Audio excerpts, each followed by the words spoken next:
আজি আমাৰ কেবিনেটত এটা দিশ খুব দীঘলীয়াকৈ আমি আলোচনা কৰোঁ।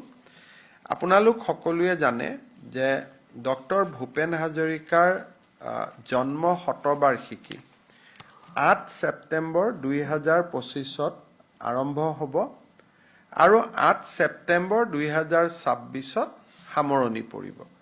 অৰ্থাৎ ডক্টৰ ভূপেন হাজৰিকাৰ জন্ম হৈছিলে 8 ছেপ্টেম্বৰ 1926 চনত আৰু 2026 চনত শতবৰ্ষ হ'ব আৰু তাৰ এবছৰ আগৰ পৰা আমি বছৰজোৰা কাৰ্যসূচীৰে ৰাজ্য চৰকাৰে ডক্টৰ ভূপেন হাজৰিকাৰ শতবাৰ্ষিকী পালন কৰিবলৈ সিদ্ধান্ত গ্ৰহণ কৰিছে।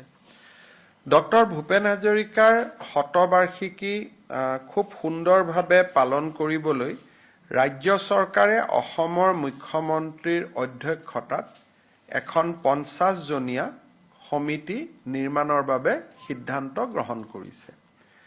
আৰু এই কমিটিখনত পৃষ্ঠপোষক হিচাপে আমি উত্তৰ পূৰ্বৰ আটাইকেইখন ৰাজ্যৰ মুখ্যমন্ত্ৰীসকলকো আসন গ্ৰহণ কৰিবলৈ আমন্ত্ৰণ জনাম। অৰ্থাৎ অসমৰ মুখ্যমন্ত্ৰী সভাপতি হ'ব, বাকী 7খন ৰাজ্যৰ মুখ্যমন্ত্ৰী এই সমিতিখনৰ পৃষ্ঠপোষক হ'বৰ বাবে আমি আমন্ত্ৰণ জনাম। আৰু গোটেই সমিতিখন 50জনীয়া এখন শক্তিশালী সমিতি হ'ব। 8 ছেপ্টেম্বৰ 2025 তাৰিখে ভাৰতৰ ৰাষ্ট্ৰপতি অথবা প্ৰধানমন্ত্ৰী ডাঙৰীয়াৰ কৰকমলেৰে আমি শতবাৰ্ষিকী অনুষ্ঠান আৰম্ভ কৰিম। আৰু 8 ছেপ্টেম্বৰ 2026ত আকৌ ৰাষ্ট্ৰপতি মহোদয়া বা প্ৰধানমন্ত্ৰী ডাঙৰীয়াৰ উপস্থিতিত আমি শতবাৰ্ষিকী অনুষ্ঠানৰ সামৰণি মাৰিম। অৰ্থাৎ আৰম্ভণি আৰু সামৰণিত নতুবা প্ৰধানমন্ত্ৰী নতুবা ৰাষ্ট্ৰপতি এগৰাকী উপস্থিত থাকিব। আৰু তেখেতৰ এই শতবাৰ্ষিকী অনুষ্ঠান আমি এটা অনুষ্ঠান নতুন দিল্লীত কৰিম, আৰম্ভণিটো বা সামৰণিটো, আৰু এটা অনুষ্ঠান আমি গুৱাহাটীত কৰিম, আৰম্ভণি বা সামৰণি। 3টা বিশেষ অনুষ্ঠান আমি কৰিম। এটা অনুষ্ঠান অৰুণাচল প্ৰদেশত কৰিম, য'ত ভূপেন হাজৰিকাই নিজৰ শৈশৱ পাৰ কৰিছিলে। দ্বিতীয়টো অনুষ্ঠান আমি কলিকতাত কৰিম, য'ত ভূপেন হাজৰিকাই তেখেতৰ জীৱনৰ ডাঙৰ এটা কৰ্মজীৱন পাৰ কৰিছিলে।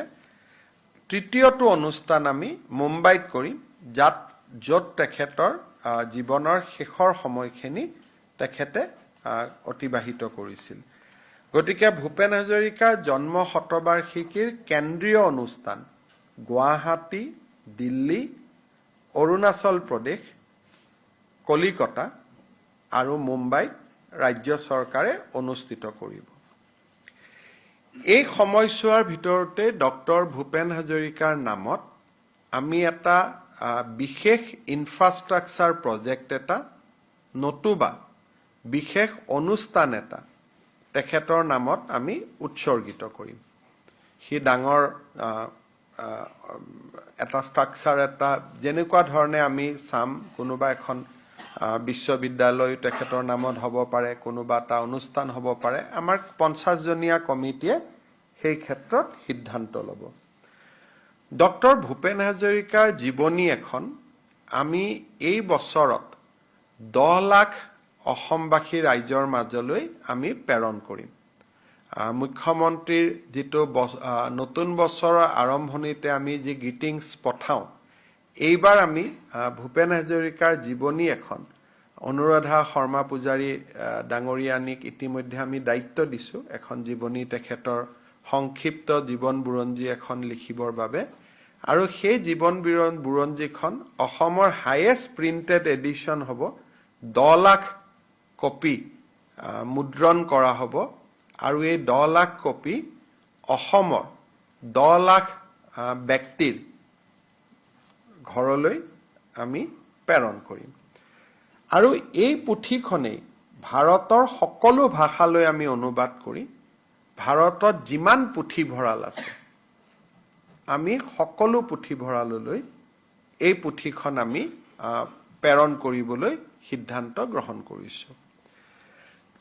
আমি ভাৰত চৰকাৰক অনুৰোধ কৰিম যে ভূপেন হাজৰিকাৰ নামত এটা কইন মুদ্ৰা এটা যাতে এই সময়ছোৱাত ভাৰত চৰকাৰে তেখেতৰ স্মৃতিত এটা নতুন মুদ্ৰা এটা ৰিজাৰ্ভ বেংকৰ দ্বাৰা নিৰ্মাণ কৰিবৰ বাবে সিদ্ধান্ত লয়। তাৰ বাবে আমি ৰিজাৰ্ভ বেংক অৱ ইণ্ডিয়া আৰু ভাৰত চৰকাৰক অনুৰোধ কৰিম।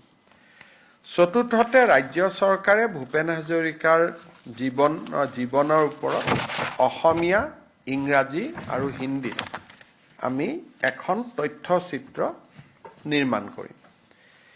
আৰু তেখেতৰ গান আৰু কৰ্মজীৱন ইয়াৰ ওপৰত গোটেই বছৰটোতে ৰাজ্যৰ শিক্ষানুষ্ঠানসমূহত আমি বিশেষকৈ আলাপ আলোচনা আৰু চৰ্চা যাতে হয় তাৰ বাবে আমি প্ৰচেষ্টা হাতত ল'ম।